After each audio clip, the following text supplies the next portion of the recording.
আসসালামু আলাইকুম রহমতুল্লাহ বারাকাতুহু। এই যে একটা মসজিদ, আমরা নামাজের জন্য এখানে নামছিলাম। তো নামাজের জন্য নামার পর এই যে তালা মারা, একটু আপনাদেরকে দেখাতে চাই যে ভিতরে কিন্তু অনেকগুলো দরজা আছে। গাজীপুর একটি মসজিদ এটা। আমরা নামাজের জন্য আসার পর এখানে নামাজটি পড়তে পারলাম না।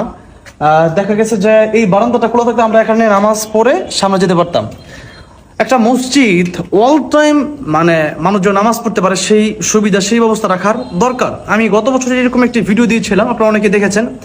আপনার এলাকায় যে যেখানে আছেন, যার যার এলাকায় এই উদ্যোগ গ্রহণ করা দরকার যে ওই যে ভিতরে দরজা ওইগুলো তালা মারা থাকুক, কোনো প্রবলেম নাই, কিন্তু এই বারান্দাটা তো কমপক্ষে খোলা রাখার দরকার। অজুখানা খোলা আছে, তো অজুখানা যদি খোলা থাকে তো কলা তো চুরি করে নিয়ে যেতে পারে যদি ফ্যানের চিন্তা হয়।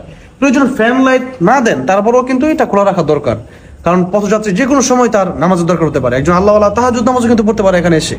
তো সেই জন্য মসজিদ শুধু এলাকার কয়েকজন মানুষ পাঁচ ওয়াক্ত পড়বে সেই জন্য না, যে কোনো মানুষ যে কোনো সময় এসে যে কোনো ওয়াক্তের নামাজ এখানে এসে পড়বে। সেই জন্য মসজিদের বারান্দাটা যেন খোলা থাকে। এই ভিডিও সবাই শেয়ার করে দিবেন।